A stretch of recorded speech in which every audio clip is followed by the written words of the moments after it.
구독과 좋아요, 그리고 영상 제작하고 분석하는데 슈퍼센스는 큰 도움이 됩니다. 최종 선택은 각자의 판단 기준에 맞게 활용해주세요. 자, 화면에 보이는 이 숫자 4대 0. 이게 대체 무슨 스코어냐고요? 바로 코파 델레이 준결승 1차전 아틀레티코 마드리드가 바르셀로나를 상대로 만들어낸 정말 충격적인 결과입니다. 이 스코어 하나 때문에 바르셀로나는 정말 기념비적인 도전을 해야 하는 상황에 놓였어요. 네, 말 그대로 캄프누의 기적에 도전해야 하는 거죠. 왜냐하면 코파델레이 준결승 역사에서요, 1차전에 4골이나 뒤진 팀이 이걸 뒤집은 경우가 단 한 번도 없었거든요. 과연 바르셀로나가 이 불가능의 역사를 새로 쓸 수 있을지, 그게 이번 경기의 가장 큰 관전 포인트입니다. 자, 근데 여기서 두 팀의 상황이 정말 재미있게 딱 갈립니다. 보세요. 바르셀로나는 홈에서는 그야말로 요새입니다. 최근 홈 경기에서 무려 10연승이에요. 정말 막강하죠. 그런데 상대는 누구냐? 바로 디에고 시메오네 감독이 만든 그 유명한 시메오네의 벽, 아틀레티코 마드리드입니다.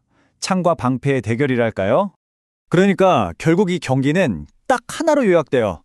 과연 바르셀로나의 이 모든 걸 건 총공세가 역사에 남을 대역전극을 만들어낼까요? 아니면 아틀레티코 마드리드의 그 날카로운 역습 한 방이 캄프누의 모든 팬들을 침묵시킬까요? 이 전략 싸움이 정말 모든 걸 결정하게 될 겁니다. 자, 그럼 이 엄청난 도전에 나설 선수들이 누군지 한번 봐야겠죠? 양 팀의 예상 라인업부터 시작해서 그라운드 안팎에 어떤 변수들이 있는지 하나하나 짚어보겠습니다. 먼저 홈팀 바르셀로나는 4-2-3-1 포메이션입니다. 골문은 호안 가르시아가, 수비는 쿤데, 아라우호, 이니고 마르티네스, 칸셀루가 지킵니다. 중원은 페드리와 다니 올모가 책임지고, 공격 이선에 라민 야말과 하피냐, 최전방 원톱으로는 페란 토레스가 레반도브스키의 공백을 메웁니다. 이에 맞서는 아틀레티코 마드리드는 단단한 4-4-2 대형인데요. 골키퍼는 후안 무소, 수비 라인은 몰리나, 히메네스, 한츠코, 루게리가 구성합니다. 중원은 코케와 요렌테가 걸어잠그고 양날개에는 데파울과 리누, 최전방 투톱은 알렉산데르 쇠를로트와 훌리안 알바레스가 역습을 노릴 겁니다. 그런데 말이죠. 이 라인업을 짜는데 가장 큰 변수가 있어요. 바로 부상자입니다. 보시는 것처럼 아틀레티코보다 바르셀로나 쪽의 타격이 훨씬 심각합니다. 그냥 몇 명 빠진 수준이 아니라 팀의 중심을 잡아주는 이 척추 라인이 아예 무너져 내렸다고 봐도 될 정도예요. 그중에서 가장 뼈아픈 공백, 두말할 필요도 없이 로베르트 레반도프스키입니다. 이 선수가 이번 시즌 기록을 좀 보세요. 34경기에 나와서 무려 32골을 넣었어요. 이건 그냥 대체가 불가능한 스트라이커라는 거죠.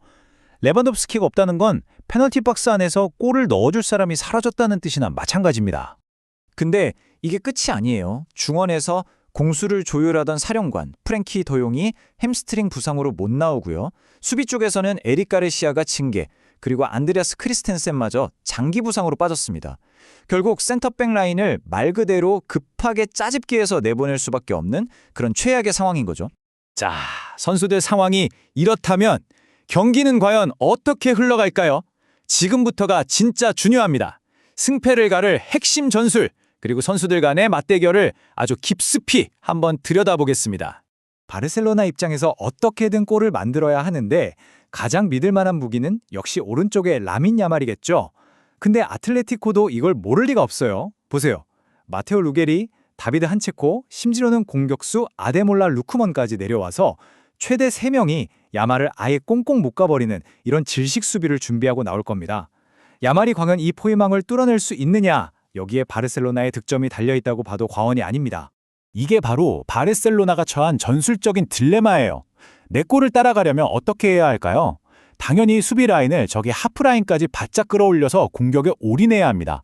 근데 바로 그 순간 이 뒤에 텅 비어버리는 광활한 공간, 이걸 훌리안 알바레스나 알렉산데르 쇠를로트 같은 선수들이 가만히 놔둘 리가 없죠. 그들에게는 그야말로 최고의 사냥터가 열리는 셈입니다. 거기다 공중볼도 문제입니다. 지금 바르셀로나 수비진이 부상 때문에 신장이 많이 낮아졌거든요.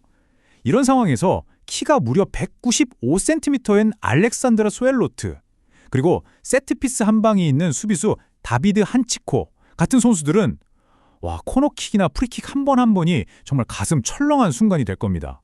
자, 지금까지는 눈에 보이는 전술을 얘기했고요. 이제부터는 데이터 속에 숨어 있는 어쩌면 경기를 완전히 뒤흔들 수도 있는 그런 변수들을 하나씩 꺼내보겠습니다. 바로 골키퍼, 심판, 그리고 빡빡한 스케줄 문제입니다. 와, 이건 정말 결정적인 데이터인데요. 바르셀로나의 골키퍼 호안 가르시아의 기록입니다. PSXG, 그러니까 통계적으로 얼마나 골을 더 막았나 혹은 더 먹혔나를 보는 수치인데 이게 무려 마이너스 11.43이에요. 이게 무슨 뜻이냐면 보통 키퍼라면 막았을 법한 슈팅을 11골 이상이나 더 실점했다는 겁니다. 아틀레티코의 역습 한 방이 그대로 골로 연결될 수 있는 아주 심각한 약점이죠. 그런데 반대편을 한번 볼까요? 아틀레티코의 컵대회 전담 골키퍼 후안 무소. 이 선수는 나올 때마다 거의 100%에 가까운 신들린 선방을 보여주고 있어요. 작정하고 걸어 잠글 팀 입장에서 골문에 이런 선수가 버티고 있다는 건 정말 천군 만마를 얻은 거나 다름없습니다. 자, 그리고 또 하나의 변수, 바로 주심입니다. 이 경기를 맡은 리카르도 대 부르구스 벵고에체아 주심의 성향을 보면요. 경기당 평균 0.5개의 페널티킥을 풀어요. 이게 어느 정도냐면 두 경기에 한 번 골로 페널티킥이 나온다는 얘기거든요.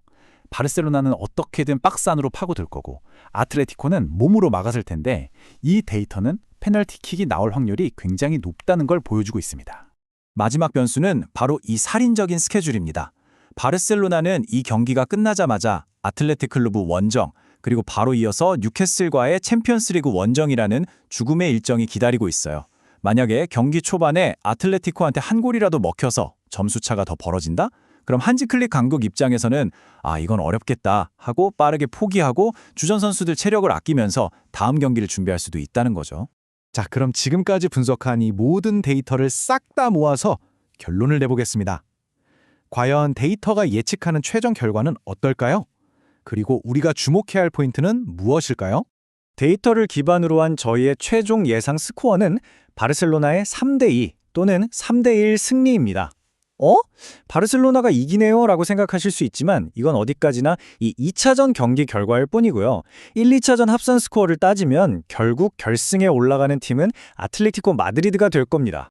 한마디로 바르셀로나는 전투에서는 이기지만 전쟁에서는 지는 그림이 그려집니다. 홈팬들 앞에서 자존심을 지키기 위해서 정말 맹렬하게 공격해서 여러 골을 넣을 거예요. 하지만 결정적인 순간에 한 방을 넣어줄 레반도프스키가 없고 또 수비는 너무 불안하죠. 결국 아틀레티코에게 역습으로 실점하면서 대역전극의 꿈은 아쉽게 접게 될 가능성이 높습니다.